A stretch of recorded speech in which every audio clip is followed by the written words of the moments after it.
Good morning, காலை வணக்கம். Wales academy charitable ட்ரஸ்ட்டில் உங்கள் எல்லாரையும் வரவேற்பது உங்களுடைய விஜய் நம்பியார். ஆ, நம்ம இங்கே காலையில் 5 to 10 மினிட்ஸ் மெசேஜ் சொல்கிறோம். இது mind renewal message, mind renewal ப்ரோக்ராம்லேருந்து வருது. மைண்ட் ரெனியூவல் ப்ரோக்ராம் 20 வருஷம் ரிசர்ச் வந்து 25 வருஷம் எக்ஸ்பீரியன்ஸ் வந்து வருது. இதை தொடர்ந்து கேட்டால் நிச்சயமாக வெற்றி வாழ்க்கை உங்களுக்கு கிடைக்கும். தொடர்ந்து கேட்க வேண்டும், ஆழமாக கேட்க வேண்டும், கவனமாக கேட்க வேண்டும். இது எல்லா மதத்திற்கும் அப்பாற்பட்ட ஒரு மெசேஜ். எந்த மதத்தையும் அடிப்படையாக கொண்டதல்ல. எந்த மதத்தையும் கீழே போட்டதில்லை, எந்த மதத்தையும் மேலே கொண்டு போகிறதும் இல்லை. எல்லா மதத்துக்கும் மேற்பட்ட ஒரு மெசேஜை இதை தொடர்ந்து கேட்டிங்கன்னா உங்கள் வாழ்க்கை நன்றாக இருக்கும். நீங்களும் கடவுளும், அவ்வளவுதான். அதனால் தொடர்ந்து கேளுங்கள். நிச்சயமாக இதை எடுத்து உபயோகித்துக் கொள்ளுங்கள். உங்கள் எல்லாரையும் வரவேற்கிறோம்.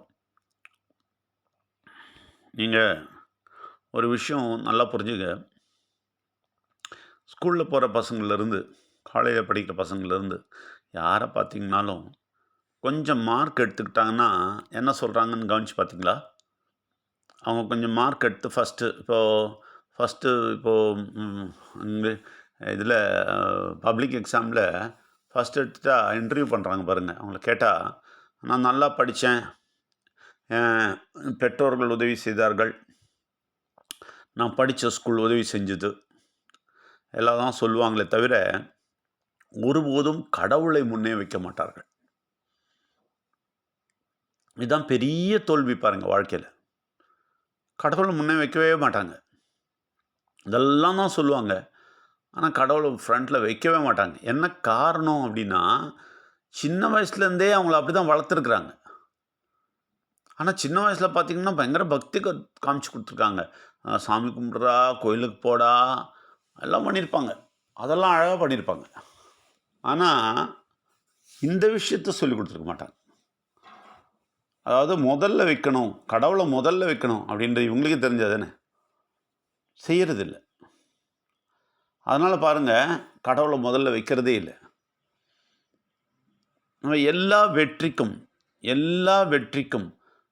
உங்களுக்கு தெரியுமா, என்னோடய வாழ்க்கையில் வித்தியாசத்தை சொல்லுறேன் உங்களுக்கு. 35 வயசு வரைக்கும் நான் எல்லா வெற்றிக்கும் எனக்கு தான் ஃபுல் கிரெடிட் கொடுத்தேன். கடவுளுக்கு 0 கிரெடிட். தெரிஞ்சுங்க, 0 கிரெடிட். நிறைய வெற்றி கிடச்சிது, எல்லாத்துக்கும் எனக்கு தான் கிரெடிட்டு, கடவுளுக்கு 0 கிரெடிட். ஆனால் கடவுளுக்குள்ளே வந்துட்ட அப்புறம் கடந்த 25 வருஷங்களா எல்லா கிரெடிட்டும் கடவுளுக்கு, எனக்கு 0 கிரெடிட் ஆகிட்டேன். இதுதான் வித்தியாசம். இதுதான் முன்னாலும் பின்னாலும் இருக்கிற வித்தியாசம். இவ்வளோதான். இது தெரிஞ்சுங்க. இந்த வித்தியாசம்தான் கடவுளை தெரிந்து கொள்ளுகிற வித்தியாசம். ஆனால் நம்ம கடவுளை தெரியும்னு சொல்லுவோம், கோயிலுக்கு போகிறோம், சாமி கும்பிட்றோம், எல்லாம் தான் பண்ணுறோம். இப்போ பாருங்கள், இன்னொரு விஷயம் நான் ரொம்ப தெளிவாக சொல்கிறேன். இந்த ஸ்டூடெண்ட்டை பார்த்திங்கன்னா நல்லா மார்க் எடுத்திருப்பான், கடவுளுக்கு முக்கியத்துவம் கொடுக்க மாட்டான், ரைட்டா? தான் படித்தேன்னு சொல்லுவான், ரைட்டு, தான் படித்ததால் தான் வந்ததுன்னு சொல்லுவான். இவன் முன்னாடி போய் வாழ்க்கையில் பார்த்திங்கன்னா வேறு எதுலனா விழுந்துருவான். அவனுடைய கேரக்டரில் விழுந்துருவான், இல்லை அவனுடைய எபிலிட்டியில் விழுந்துருவான், இல்லை அவனுடைய உடம்பு இதில் விழுந்துருவான். வாழ்க்கையில் பார்க்கும்போது ஒன்றுமே இல்லாமல் 0 ஆகி வேதனையில் இந்த உலகத்தை விட்டு நரகத்துக்கு போய் விழுந்துருவான். இதுதான் நடக்குது.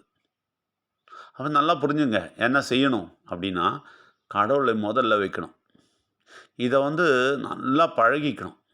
இது வரைக்கும் பழகலையா, இது வரைக்கும் நமக்கு வந்த பிரச்சனை அதனால தான் தெரிஞ்சுக்கணும். எல்லாரும் பிரச்சனை சொல்கிறாங்களே தவிர ஏன் வந்ததுன்னு கேட்குறதே இல்லை. ஏன் வந்தது அப்படின்னா, ஓகே, அவங்க தப்பு செஞ்சாங்க, அது பண்ணாங்க, இது பண்ணாங்க, இல்லை இவங்க தப்பு செஞ்சாங்க, எல்லாம் சொல்லிப்பாங்க. ஆனால் முக்கியமான தப்பு இதுதான் முக்கியமான தப்பு பண்ணாங்க, இதை சொல்லவே மாட்டாங்க, இது உணரவும் மாட்டாங்க. முக்கியமான தப்பு என்னது? கடவுளுக்கு கிரெடிட் கொடுக்காம தனக்கு கிரெடிட் கொடுக்கறது. தனக்கு எல்லாத்துக்கும் கிரெடிட் கொடுத்து கடவுளுக்கு கிரெடிட் கொடுக்காம என்ன பண்ணிட்டாங்க? எப்பவுமே தனக்கு கிரெடிட் கொடுத்து கீழே விழுந்திருக்காங்க. அதனால் எக்கச்சக்கமான தோல்வி சந்திக்கிறாங்க. ஆனால் இப்போ கூட பாருங்கள், இப்போ கூட சரி நீங்கள் கடவுளுக்கு கிரெடிட் கொடுங்க சொன்னால் வரமாட்டாங்க, நிச்சயமாக வரமாட்டாங்க. கொஞ்ச நாள் வருவாங்க. அப்புறம் சார் டைம் இல்ல சார். ரொம்ப பிஸி சார். ஒரு ஆளு எங்ககிட்ட வந்துட்டு இருந்தாரு. எக்கச்சக்கமான வியாதி. தலைக்கு மேல வியாதி. ஐயோ! அப்பா சார் எப்படின்னா பாதுகாருங்க சார்ன்னாரு. வந்து கேட்ட உடனே ரொம்ப சந்தோஷமாயிடுச்சு. ரொம்ப நல்லா இருக்கு சார்ன்னாரு. அடுத்த வாரம் வந்தாரு. ஆஹா! நல்லா இருக்கு சார். அப்புறம் கேட்டா, சார் டைம் இல்ல சார். எப்படி இருக்கிறாங்க பாருங்க. இதுக்கு பேர் தான் நம்ம கெட்ட சக்தின்னு சொல்றது. கெட்ட சக்தி எப்படி தலைய உருட்டிரும் பார்த்தீங்களா? தலைய உருட்டிடும். அந்த அந்த கெட்ட சக்தி தான் இந்த கிரெடிட்ட குடுக்க விடாம பண்றதே. அவனுக்கு கடவுளுக்கு கிரெடிட் குடுக்குறதுன்னா அவ்ளோ கடுப்பு அவனுக்கு. அதனால அந்த கிரெடிட்டே குடுக்காம, இந்த மனுஷன் மனுஷன் இவன் எப்படி கீழ போட முடியும்? அப்படிதான் போட முடியும். இவனுக்கு எதனா பிரச்சனை குடுத்து, எதனா ஒண்ணு பண்ணி கீழ போடணும்னா, கடவுள் கூட இருக்கக்கூடாது. இவன் கடவுளுக்கு கிரெடிட்டே குடுக்க கத்துக்கக்கூடாது. அவன் தான் எதிர்பார்க்குறான். அதனால நிச்சயமா நம்ப கெட்ட சக்திக்கு ஒத்துழைக்காமல், நிச்சயமா நம்ப கடவுளோட இருப்போம். கடவுளுக்கு முழு கிரெடிட் குடுப்போம். எல்லா காரியத்துக்கும் கடவுளுக்கு கிரெடிட் குடுப்போம். ஆனா ஒண்ணுங்க, அது சொன்னாலாம் செய்ய முடியாது. அது ஆழத்துலருந்து வரணும்.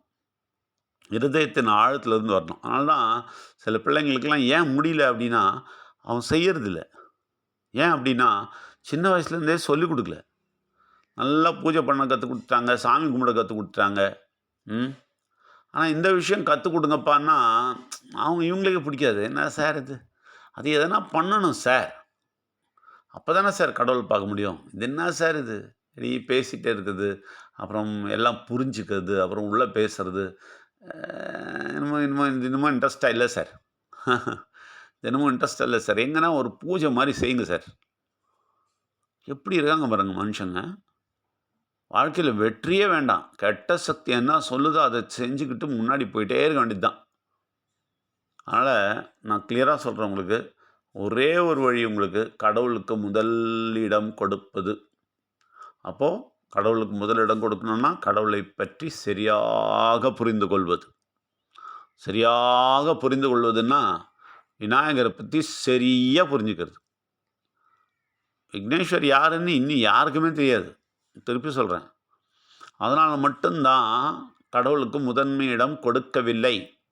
முழு முதற் கடவுள்னு சொல்லிட்டும், யாருமே அவருக்கு முதல் இடம் கொடுப்பதில்லை. ஸ்கூல் பையன் வரைக்கும். அதனால் இனிமேலாவது அதை கற்றுக்கொள்ளுங்கள். அதுக்கு ஆழமாக கற்றுக்கொள்ள வாருங்கள். ஞாயிற்றுக்கிழமை வந்து கொண்டிருக்கிறீர்கள். அவங்களுக்கெல்லாம் திருப்பி வரவேற்கிறேன். வருபவர்கள் சில பேர் ரீகன்ஃபார்ம் பண்ணிட்டாங்க. ரீகன்ஃபார்ம் பண்ணாதவங்க தயவு செய்து கூப்பிட்டு ரீகன்ஃபார்ம் பண்ணுங்க. உங்க டைம் இதுன்னு கன்ஃபார்ம் பண்ணுங்க. Very very must. ஓகேங்களா? ஆல்ரெடி வந்துட்டுருக்கீங்கன்னா கூட, கரெக்ட்டா அந்த டைம்லேயே வந்துட்டுருக்கீங்கன்னா கூட, ஒரு தடவ கன்ஃபார்ம் பண்ணிடுங்க. சரியா? ரொம்ப ரொம்ப இம்பார்ட்டன்ட். அதனால் ரீகன்ஃபார்ம் பண்ணுங்க. அதனால் தொடர்ந்து கேளுங்கள். தூரம் இருந்து கேட்குறவங்க தயவு செய்து நிச்சயமா சொல்றேன். அது கடவுள் சொன்னதால சொல்றேன். இன்னைக்கு காலையில பிரார்த்தனையில சொன்னதால சொல்றேன். நிச்சயமா என்கிட்ட ரீகன்சைல் ஆகாம நீங்க YouTubeல கேட்டாலும் சரி, எதுல கேட்டாலும் சரி, ஆசீர்வாதம் உங்களுக்கு கிடைக்க போறது இல்ல. என்கிட்ட ரீகன்சைல் ஆகாம கடவுள் ஆள் கூட தொடர்ந்து பேசாமல், நீங்க இந்த விஷயத்த மட்டும் எடுத்துட்டு உபயோகிச்சுட்டு என்ன பண்ணிக்கலாம், எக்ஸாம் மாரிலாம் பண்ணி பார்த்தீங்கன்னா, தோல்வி அடைவீர்கள். நிச்சயமாக நல்ல விதமாக முன்னாடி போங்கன்னா, ரீகன்சைல் ஆவுங்க, பேசுங்க, தொடர்ந்து பேசுங்க. அதுக்கப்புறம் இந்த மெசேஜ் கேளுங்க. இல்லாட்டி கேட்காதீங்க. ரைட். உங்க எல்லாரையும் வரவேற்கிறோம். எல்லோரும் தொடர்ந்து மெசேஜ் கேளுங்க. உங்க எல்லாரையும் வரவேற்கிறோம். நன்றி, வணக்கம்.